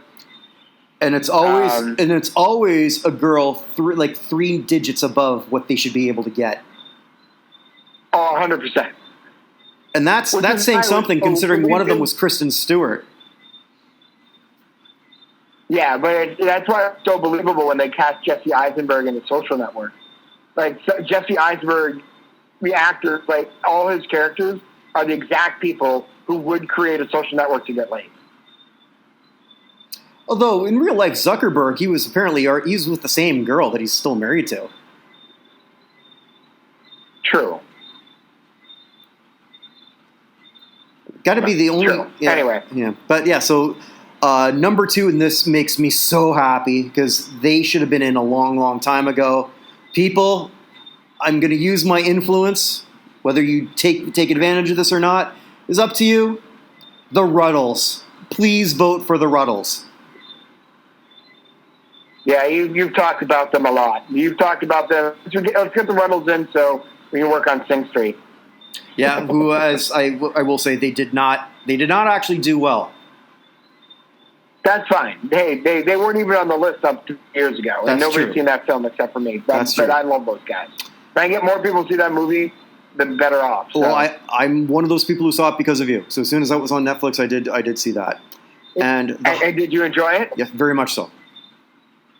Yeah, it's great. If you like 80s music, that movie is fantastic. And, of course, it has an Irish ending where you're not quite sure whether everybody's happy or not. So nice. And the highest vote getter, they've been here before, but they've never quite sort of like gotten past the goalie. The Archies. A number. So hold on a second. So the Archies are there because I was expecting to see Gem and the Holograms or Josie and the Pussycats, but neither made it through, huh? I don't get it. I honestly don't understand because Gem and the Holograms were at the top 3 in the preliminary round. Same with Josie; they did fantastic. I don't know why. Don Music. I don't get it. I mean, Buckaroo Banzai getting there and Josie and the Pussycats not. That's crazy. It is. Well, you always told me how misogynistic the United States is. So I got nothing else. I don't get it. Yeah, I don't get it either. Wow. And no Jessica Rabbit. I mean, we're misogynistic, but we like sexy things. So yeah, but I never understood that relationship with the rabbit. Interesting. So, I mean, clearly, after getting through this, looking at it quickly, the ones that surprised me the most are I mean, the fact Leather Tuscadero is there and not Josie and the Pussycats is crazy. So Josie and the Pussycats and Gem and the Holograms are my 2 biggest shocks. Well, Phoebe Buffay to me, I mean, just did super well. Ricky Ricardo, I mean, he's old at this point. Yeah, but Ricky Ricardo's been a finalist before. Yeah, I have to say the 2 female bands are the biggest weird omissions. It is. So we're actually going this pretty late, so we should just go right to the few main deaths that we have. Sort of, I guess we'll close with a downer. Yeah, well, after all that, I mean, I'm already down on Josie and the Pussycats. Please depress me more.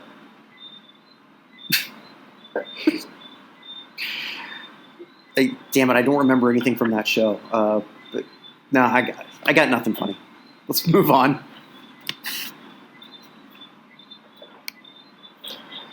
So you want to start with Spencer Davis? Yeah. So I think I just got to put a list together of just all these bands that existed where they were named after someone who wasn't the lead singer. Van Halen. Yeah, that'd be sort of like the first one in that. Van Halen, the Jay Giles Band, Manfred Mann. And here we have the Spencer Davis Group, best known for Give Me Some Lovin', sung by, I believe, a then teenage Steve Winwood. Yeah, and his brother's in that band, too. Steve Winwood's brother? What's Steve Winwood's brother's name? Warren? I don't know. Warren? No. It's Muff. Muff Winwood. Yes, well, at least that's what he went by. His real first name is Mervyn. Merzyn. It would have been. Everyone called him Muff. Wouldn't have been funnier if his first name was really Merkin? I met a girl. So, I think I've told you this before, but the only time I've ever crashed a wedding was in Ottawa, Canada. I've not heard this story. I'm sorry? No, I have not heard it. Okay, so my wife's friend from college married a guy who was in the Canadian government, and we went to their wedding, but they were Calvinists. So they didn't believe in dancing, and they didn't believe in alcohol. And the groom had chronic fatigue syndrome. So sounds like a there's lot no of fun. dancing. They actually did have two types of drinks. They were both pink. One had alcohol and one did not have alcohol, so they at least did that. There was no dancing. We had dinner, and then there was a slideshow basically talking about the fact that one was a Senators fan and one was a Maple Leafs fan. That was the problem. And then the whole thing was over at like 9:10. So my wife and I are all dressed up, and in Ottawa, Canada, which is a very clean but kind of quiet city for anyone who's never been there. I know Ottawa very well. But yeah, well, they have a changing of the guards. It's kind of cool. They have some interesting Capitol building stuff. I heard multiple times about how the 23 Ottawa Senators threw the Stanley Cup into the canal there. It had to be fished out. I heard that from like 4 different people, so apparently that was a highlight of Ottawa's history. At the time, still is. Anyways, we're walking back to the hotel, and there's a bar called Fridays. Not TGI Fridays, but like Fridays after the character from Robinson Crusoe. So my wife and I, it sounds like there's a lot of music coming from there. Like I said, it's 9:15 at night because the walk from the venue to the hotel was probably about 10 minutes. So we just crossed the street and went over there. And for some reason I was carrying a plant. I don't remember why, but I was carrying some sort of plant. Maybe we got it from the reception. And we walked in and there's this tool up the banister. And so I'm like, well, what are we going to do? We're like, there may be a wedding here. We're like, oh, let's just walk in. So we walked up, and there was a waitress. She's like, yeah, just come on in. And we walked into the bar, and it was the bar owner's daughter's wedding. And we sat at the bar, and all the bartenders, first of all, they fed us tons of profiteroles, which is a wonderful way to spend your evening. But the bartenders and the waitresses just kept being like, hey, what do you think of this shot? And just kept trying some stuff out. And one of the waitresses' name was Ellie Merkus. And she had her own shot, which was delicious, and she wrote the recipe out on a bar napkin, which I believe I still have upstairs, which she called the Smelly Merkin. And it was wonderful, and I've never had the ingredients to recreate it. I should get it and put it out there. So Ellie Merkus, if you ever hear this, I still have your drink recipe from 2008 or 2009. And at some point, I want to try it out because those shots were amazing. In the Friday's bar in Ottawa, Canada. And I'm sorry for crashing your wedding, but you guys were all so drunk, nobody noticed. So the only wedding I've ever crashed. Everybody was trashed when we got in there. We were already dressed for a wedding, and the one waitress was like, come on up, who cares? So there we go. The only wedding I ever crashed was in Ottawa. Let's see. Do we go to another death, or do I tell a story from my Ottawa days of the only time I've ever Go for it. I'd love to hear it. I'd love to hear more Ottawa stories because that was one of the more boring cities I've ever been in my entire life. And you weren't hanging around with me back in those days. There's a lot of those bars I've been thrown out of. Many. Do you remember Fridays? I don't ever remember going to. It might have been called something different then because they all changed names. Like from one owner to the other, because I always went to this one bar called Zaphod's. That was my sort of go-to because it was that was back in the early '90s, and they were one of the few playing sort of like the alt music scene. There was one that was called, I think it was called Stony Mondays, and that's if you wanted to do sort of like the dance stuff and whatnot. But by 1 o'clock, that was back when Ontario's drinking age ended at 1, or not drinking age, drinking time. And in Quebec, it was 3. So everyone would just sort of like do the drunken walk to Quebec and then walk a little bit wobblier more after. But my Ottawa story will be, let's see, picture it.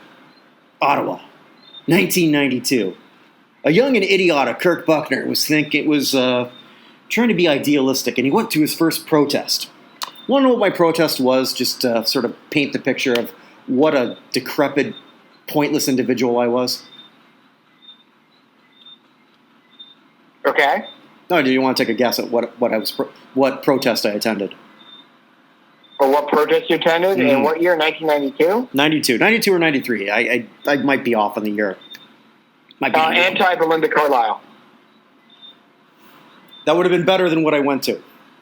Okay, so in excuse me, in some place in Ontario, I can't remember where. I want to say Guelph, Ontario. I could be wrong. It was a hot summer day, and a lady named Gwen Jacobs, I think that was her name, took off her top, and she got arrested because she was exposing herself. So, on Parliament Hill, they announced, like, a bunch of women said, "Okay, we're going to protest this because this is sexist, and we're going to all go there topless." Parliament Hill. So this got a very young Kirk Buchner very excited, along with about a couple hundred other horny guys, all probably in the same sort of rank of loserdom that I was in. Still kind of am. And so then we saw the women who were there to protest, 3 rather unattractive, sapphic individuals. Mm-hmm. Yeah. And I think there was a picture in the paper with that blurred out and me in the back going like, yeah. Yeah. So the moral of the story, kids, is I was a loser. I think you won. By the way, it appears that Friday's roast beef house and piano parlor, I just looked up, may still be there. Oh, well, look at that. So next time you're there, head on in. Mm-hmm. I'll stop in next time I'm in Ottawa. I think you won the Ottawa story.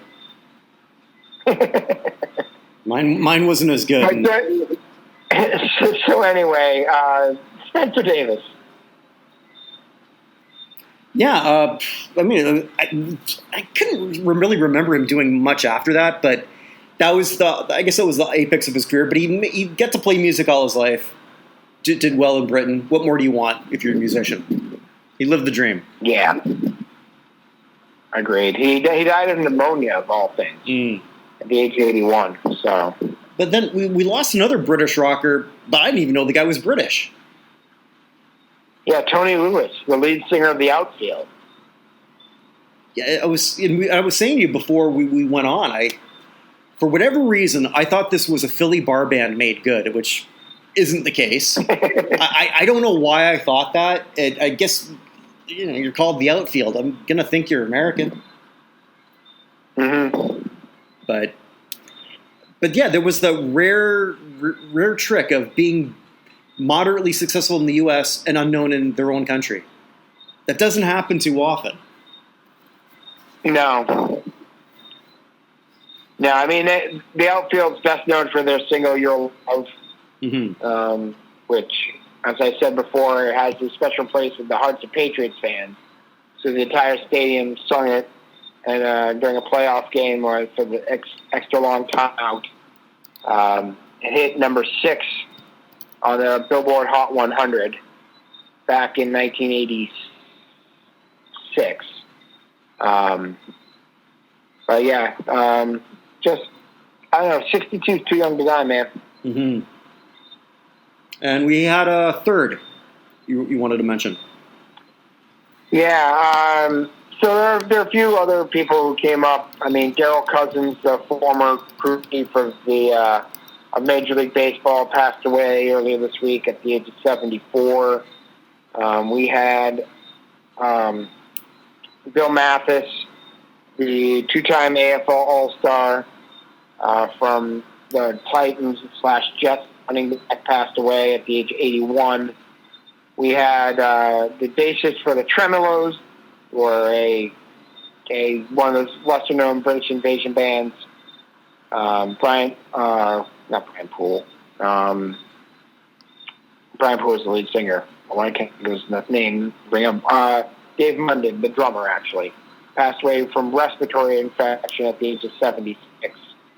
And former quarterback of the New England Patriots, was then the Boston Patriots, Music, passed away at the age of 88 in Arlington, Massachusetts. He's our 1960s All-Decade team for the Patriots.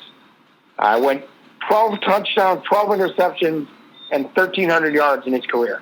But still the first guy there. So, but the last one I bring up was Matt Blair, the Vikings Ring of Honor player. He's a 6-time Pro Bowler from 77 to 82. He's a linebacker. Born in Hawaii and spent his entire career with the Vikings. That had to be a bit of a culture shock. No doubt. Although he did go to Iowa State. So, and he actually did go to high school in Ohio. So I guess it wasn't that much, but he was born in Hawaii. But he played 12 years in the league. He was 2-time All-Pro, 1-time first team, 1-time second team. I was on the Vikings 50 greatest players team in 2010. Very, very good player. One of those guys who's probably even on the outside. And now that he's in the senior committee, it's almost impossible to get in. Once you get to that point, he's probably never going to get in. But probably one of the greatest Vikings of all time. Passed away, I think, actually just today. What's the date today? 22nd? Today, 22nd? It's the 22nd now where I am at. Yeah, so it's the 22nd. So it's 23rd. Jesus. I'm on island time. Yeah, so this may be another CTE situation. But he was only 70 when he passed away. Super quick player. Today. Yeah. Just great athlete. When I expanded the football list to 300, he's at number 247 on the last one. So, okay. Yeah, fringe Hall of Fame guy. Somebody that I think some Vikings fans might want to, I was going to say pound the drum, but I guess if you're a Vikings fan, you're sort of blowing the trumpet or the horn, sounding the horn. You're blowing the horn. You're blowing the war horn. Yeah. I do also the top 50 of each team. Some are done, some are not. The Vikings are. He's number 17 right now in what we have of the greatest Vikings ever. It's not like when I did the top 50 Florida Panthers, like you like to rag on me about. Yeah, it's Scott Mellenby and 49 Rats. So kind of taking a dump on Roberto Luongo.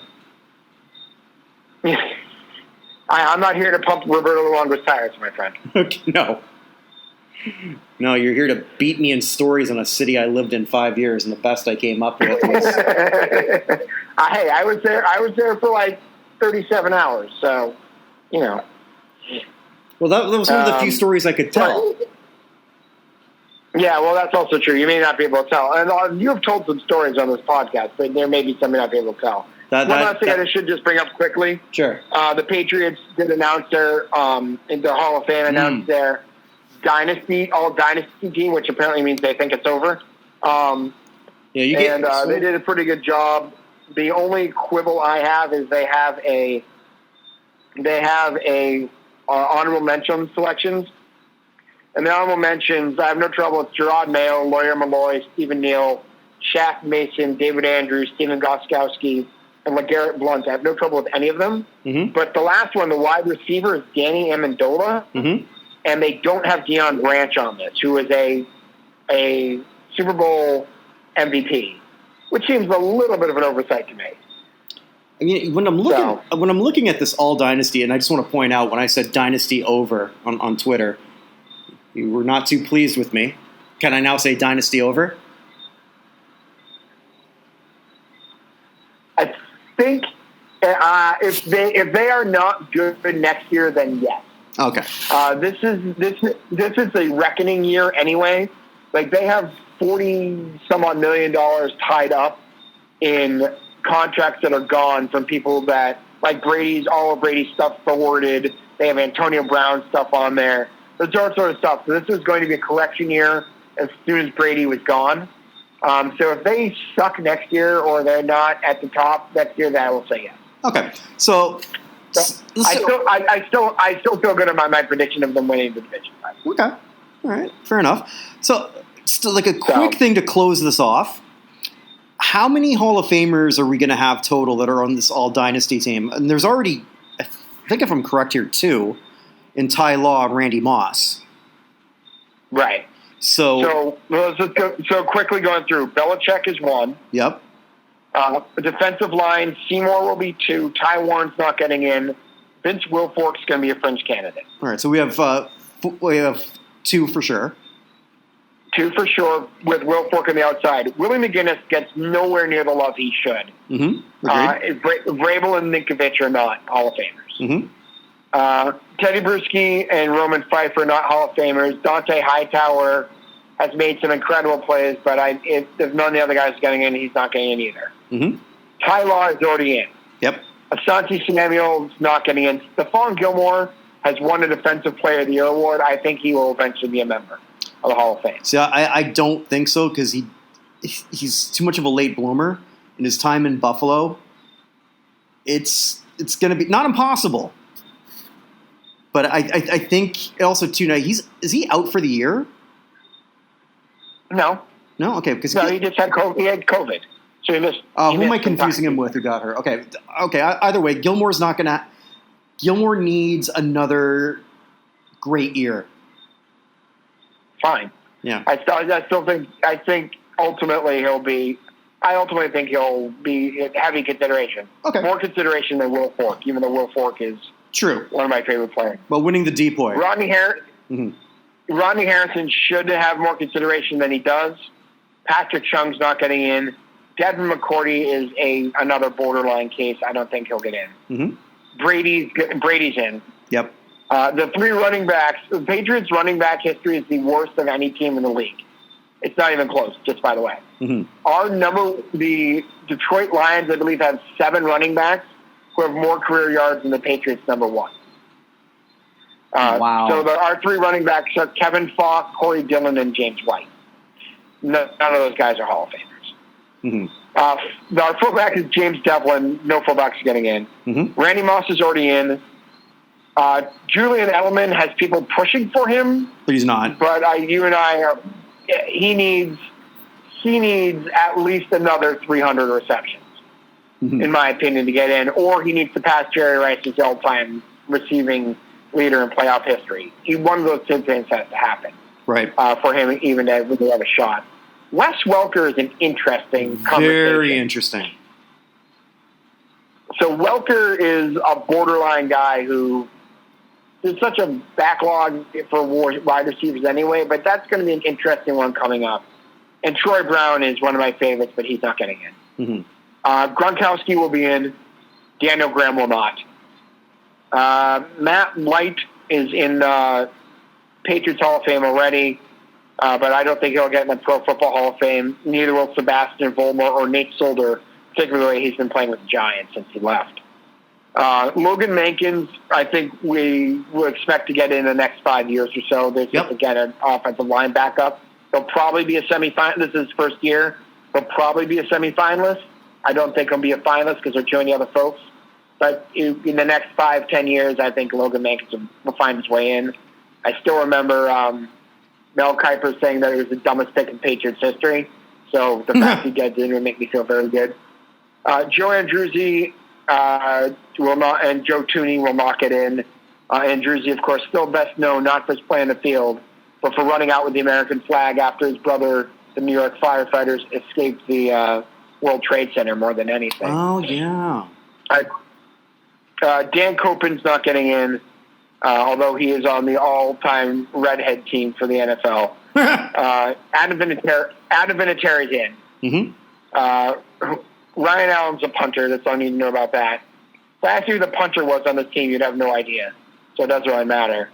Kickoff returners have got to be the saddest 2 people on this team. Beth L. Johnson, or as we used to jokingly call him, Temple Beth L. Johnson, and Ellis Hobbs. Punt returner, you got Julian Edelman. Special teamer, Matthew Slater. That will be an interesting conversation when that comes up. Yeah, Slater's one of those guys that I think we're going to be repeating over and over. A Hall of Fame player if you decide that his position is Hall of Fame worthy. Yeah. Larry Izzo, no, although I love Larry Izzo. Lonnie Paxton, most famous for doing Snow Angels in the confetti when they beat the Rams. And Joe Cardona. We have somehow 2 long snappers, but no place for Deion Branch on the team. So after all that, we have Brady, Belichick. Well, we have 2 in already, so it's Law and Moss are in. Brady and Belichick are no and Seymour are all going to get in no matter what, I'd say Edelman, Welker, Wilfork, McGinnis, Gilmore, Ronnie Harrison, Slater all have arguments. Oh, and Gronkowski's is going to be in, and Logan Mankins we expect to be in. So we got 5 2 in already, 4 others. Well, 2 are Law and Moss. So that's Brady, Belichick, Vinatieri, Mankins, Gronkowski, Seymour.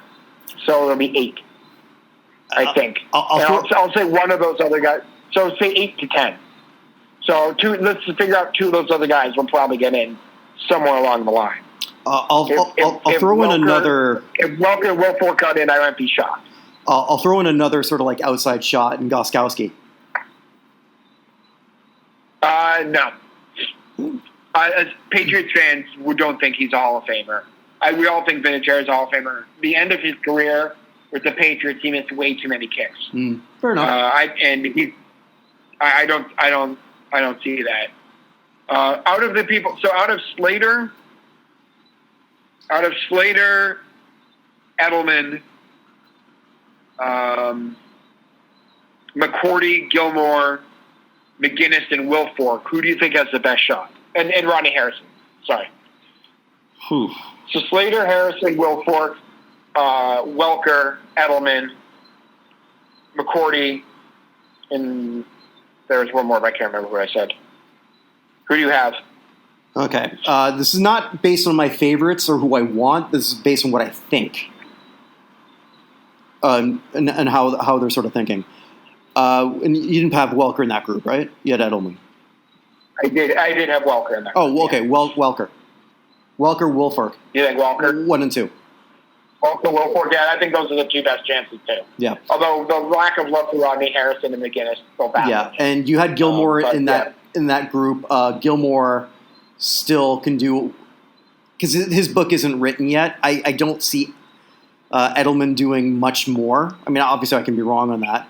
I think Gilmore still got more upside than Edelman, personally. And I'll throw in another possibility. So let's say you're right, and the dynasty is just taking a siesta for a year, and then it continues, and then they reevaluate this. If Cam Newton sort of has a comeback, whether he's going to stay with New England or not, obviously we don't know. That's another name who's a strong possibility. Yeah, Newton's got a shot. Agreed. Yeah, Newton, if he has a comeback, I'd like to see what he would do with a real off-season with Belichick. I have a feeling the Pats are going to re-sign him. I don't think the Pats are going to go and hope that Matt Ryan gets released by the Atlanta Falcons. I think that they're going to try and re-sign Newton. Because Belichick and Newton apparently really like each other a lot. Which is a weird combination when you think about it. But yeah, so I guess that is another possibility. And I'm going to throw a name. You ready for a rookie who I think has a shot at making the Hall of Fame? Yeah, go ahead. Onwenu, our offensive lineman, who we drafted in the 3rd round, our guard, I think was the best offensive lineman in that draft. Hey, why not? Why not? The only reason he fell to us all that way down was he was 50 pounds overweight, and he lost like 35 of them before from playing in college to now, and he is just dominant. He is by far our best offensive lineman. Hey, Evan, and God, I hope he doesn't get hurt, but he's got a shot. He'll definitely be on the all-rookie team, but he's got a legitimate shot of being really, really good. If you can say that you've got an outside shot for somebody 5 games in, ESPN already had an article out giving Joe Burrow a 25% Hall of Fame shot before preseason. So,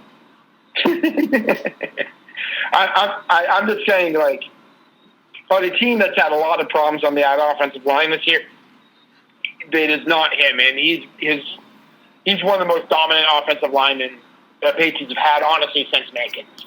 He's the most dominant offensive lineman I've seen on this team. So, all right. Well, we've been going for like 2 hours, dude. Yeah, I let people have a break. Oh my God, yeah. Well, so next week looks like We might do a separate show on the results of our mock committee. We'll see, but that's up in the air like everything else is. It's up in the air. Starring George Clooney. Yep. Off the Soggy Bottom Boys.